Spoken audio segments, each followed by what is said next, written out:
Alright, welcome to AppendixB, where I just go through some Photoshop preferences and just some general workflow issues when you're working in Photoshop. Things that I wish people told me when I started, so I'll pass them on to you. The first place we're going to go right now is to preferences. I'm not savvy in the ways of every single one of these preferences, but I'll just show you guys which ones that I check every time I get a new version of Photoshop. I like to turn up my history states, so I'll do that. And now I haven't been working in this, but I always check on Zoom Resizes window. And what that does, so I've got my image right here. If I control minus, then it resizes the window. So it gets smaller when I zoom out and larger when I zoom in. So that's one that I always end up turning on. Go back to preferences.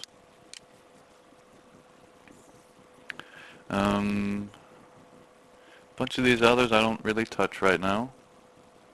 Always save. If you want to make the recent file list larger, I like to work at 20, so it'd be this open recent list right here. Now I've only got one in here because I just opened up Photoshop.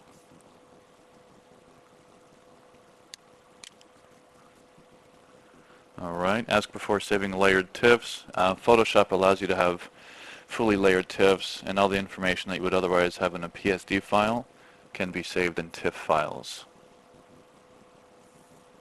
Save your image previews.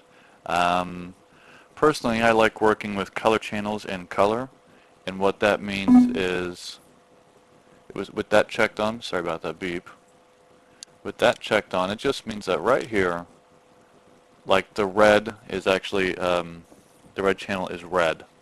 If I go in here and turn this off,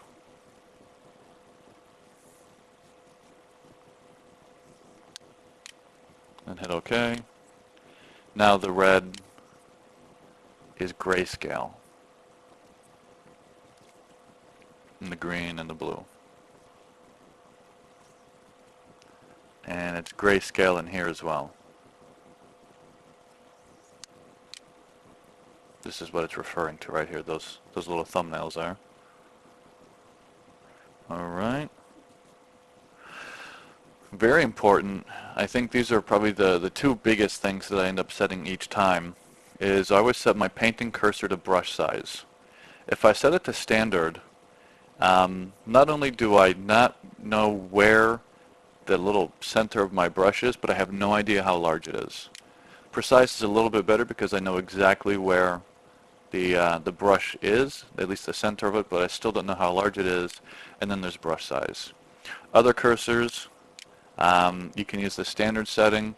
This is great if you want your cursor to tell you what tool you're using, but I'm sure after you're using Photoshop, you'll much prefer the precise method where you can actually select pixels instead of wonder which one of these pixels on your cursor is the center or the choosing point. So brush size and precise. I don't worry too much about these.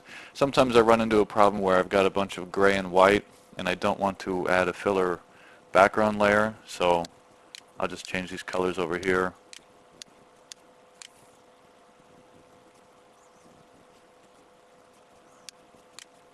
If I want something that it's really going to make my eyes vomit, I can do that, and that's a whole lot of fun there. That's Migraine City, that is. Grid colors. And they've got custom or presets for all these. That's standard. Some other ones. So, mess around. I'm sure you'll like it. You can have small grids or large grids. Rulers. When you press Control R, do you want to use pixels, inches, centimeters, millimeters, points, picos, or percent?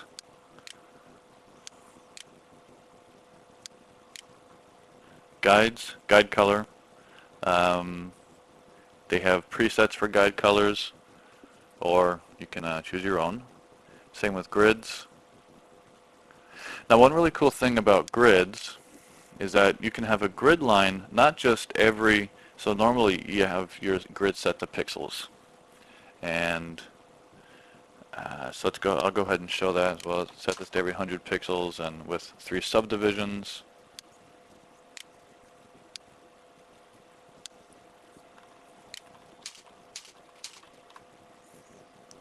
So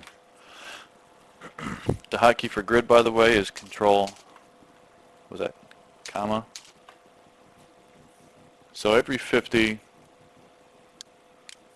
pixels,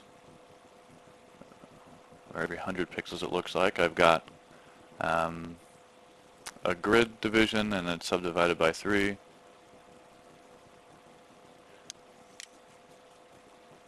Yep, every 100 pixels. I can also set this, and something that I've been using, I think, through the whole presentation is I've actually been using percent. So if I want to paint something right down the middle, I can actually set this to 50%, and now I know exactly where middle is. I don't have to guesstimate it. I don't have to start counting pixels. Another way to change your rulers is you can right mouse click on the ruler right here.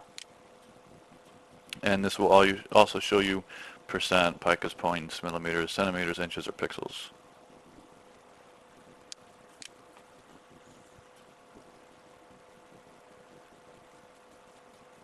Slices, if you do any web work, you can change your line color right there.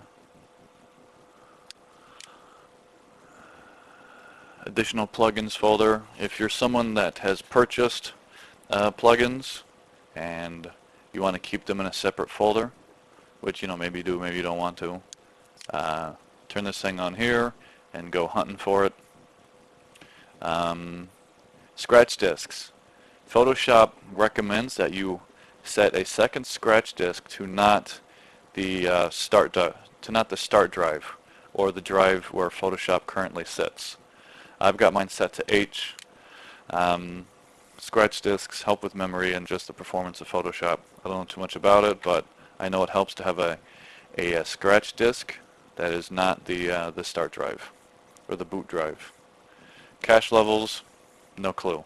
Available RAM, maximum memory used by Photoshop. I probably have 50% is too high. Some previous work I've done, I've set this maximum memory used down to 35% and Photoshop still worked just fine. File browser.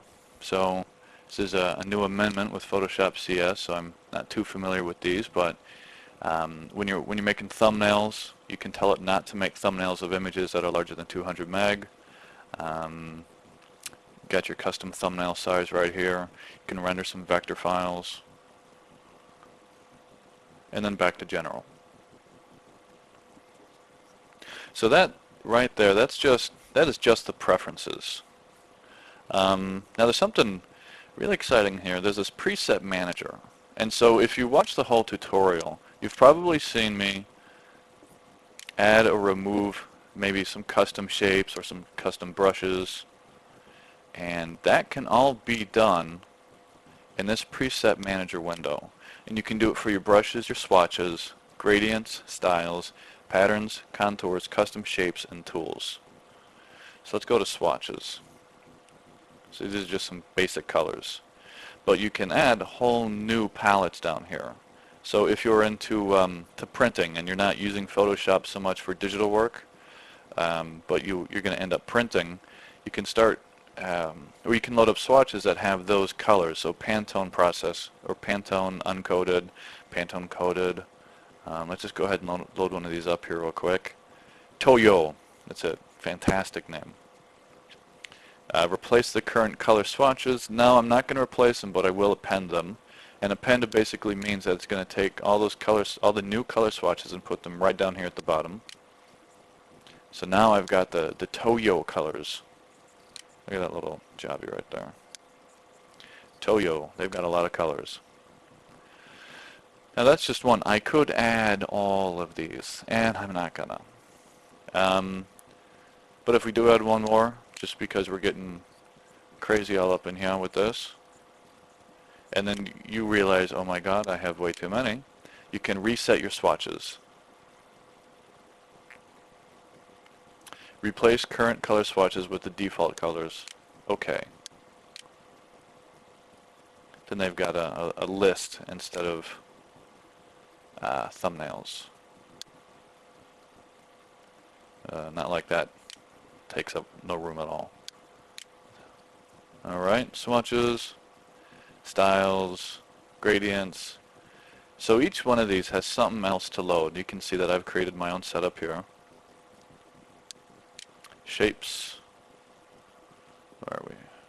Custom shapes.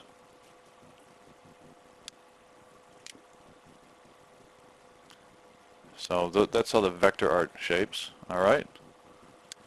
Close that out. Color settings, keyboard shortcuts. Keyboard shortcuts. Now this one's excellent. Photoshop CS, they added all this really cool keyboard shortcut. So you can sort your shortcuts by the tools menu, by the application menus, or by the palette menus. So we've got the tools over here. And as an example, let's just say I use the single row marquee tool a lot, and I want it to be hotkeyed. So I'd click right here, and I'll just keep it with the M's. So I hit M. I go, okay, cool. So now it's got M. And I'll do the same one down here. Hit M. I'm like, oh yeah, that's great. I'll just hit accept. So now I've got all those saved right there. If there's anything else, now everything has a shortcut to it. Okay, we'll hit OK. I'll come right back to this, but we'll go ahead and hit OK. So now if I come right over here, you can see that single row marquee tool and single column marquee tool both have M now assigned as hotkeys.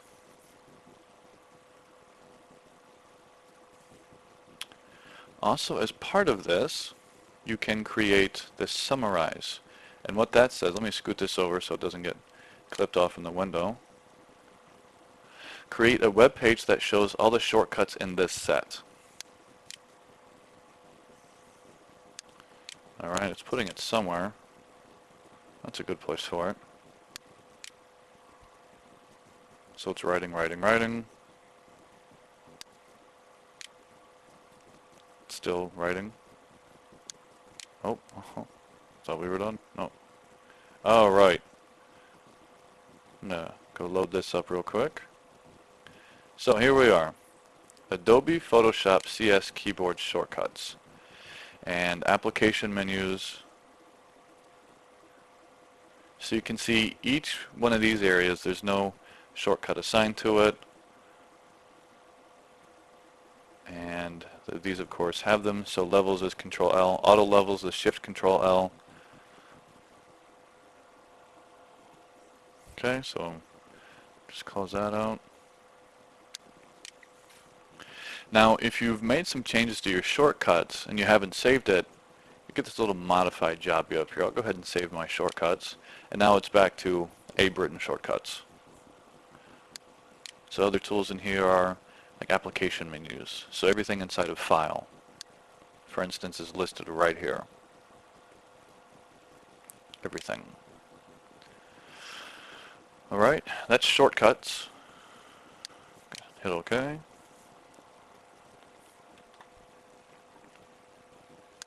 So something else I'll bring up real quick are just some little hints when working with like layers. If you want some larger buttons over here, go to, I think I did that a little bit too fast. Press this little triangle right there and go to Palette Options. Bring this up. And now you've got thumbnail size. You can set no thumbnails, which looks like that. It doesn't save you any space, but you get no thumbnails. Or you can have some really large thumbnails.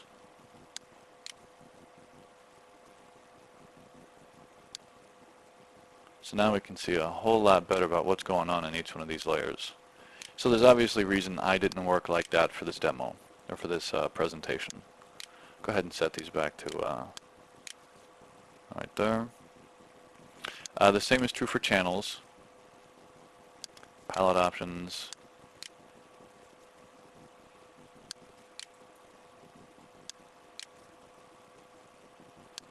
And also true for paths. So it can have some really large channels there for our paths. Alright, that's paths and layers. There's also history right over here. And in history, bring up the history options. And there's this allow nonlinear history that you can turn on. And when you turn on allow nonlinear history, if you do something to like this layer over here, let me bring this back.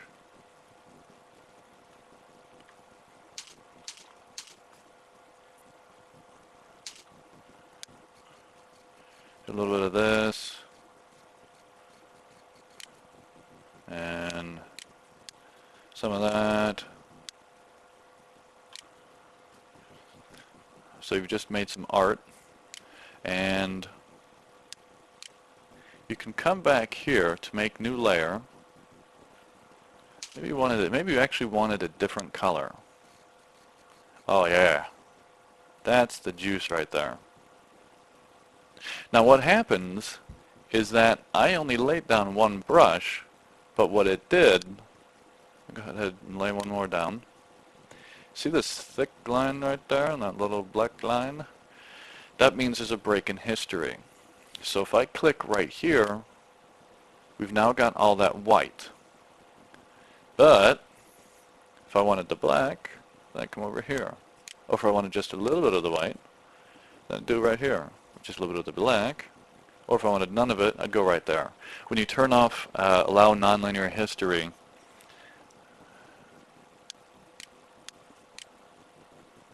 turn that off, hit OK. I come out here, and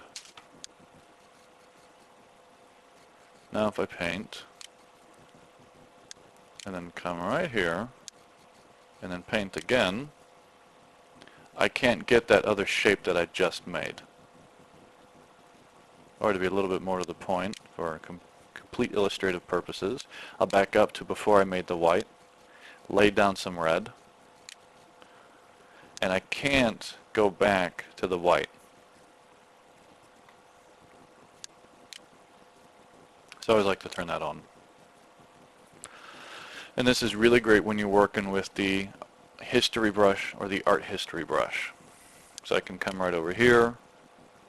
I can come to this point right here, click right there, turn on the history brush,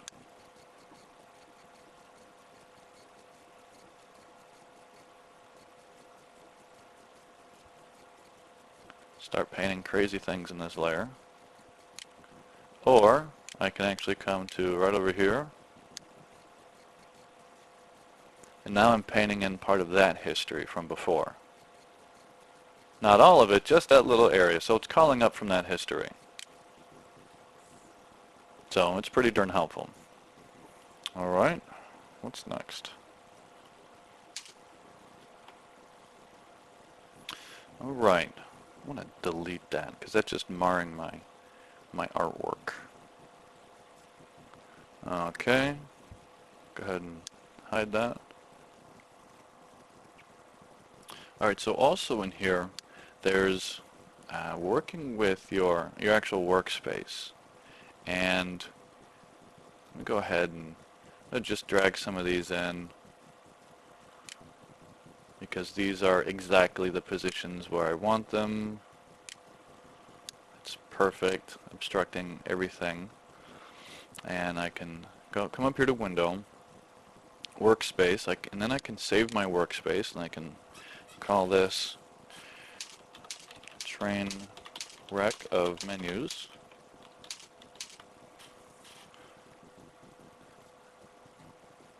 Save. And now up here in Workspace, I've got Train Wreck of Menus. Now I've got some other ones saved up here from earlier. So if I click this, it resets everything, and you're probably used to seeing my paths over here on the right and the toolbox over here on the left. And if I come back over to Workspace and click Train Wreck of Menus, bam. Now, obviously, creating a train wreck of menus is not necessarily the way you want to go, so another way you can run this is to close a bunch of menus, Window, Arrange, Workspace, save Workspace, just call this Toolbox, save, Workspace. I'll switch to one of these. Okay, excellent. And then, if I want to clear things out and just bring up my toolbox. And one other thing about Workspace, and this just deals with menus in general, is if you've got, well, it looks like I selected the wrong one. If you've got a whole bunch of menus and you want to clear them out real quick, but you don't want to have to go through and close each one of these, just hit Tab and it hides everything. Hit Tab again and it brings all your menus back. So you can tab back and forth. Another quick hotkey, and this is about to distort the screen, so I might have to resize things on you, is if you hit F, what you can see is that, I've got my image here. If I move this up and around, you can see what there was before. And if I hit F again, if I hit F one more time, and now it sends me to a black background. If I hit F one more time, it brings me back to this.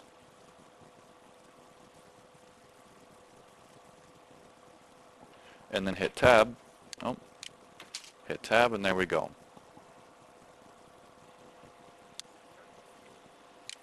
Last thing I wanted to talk about are color settings. Now this is where things get real crazy.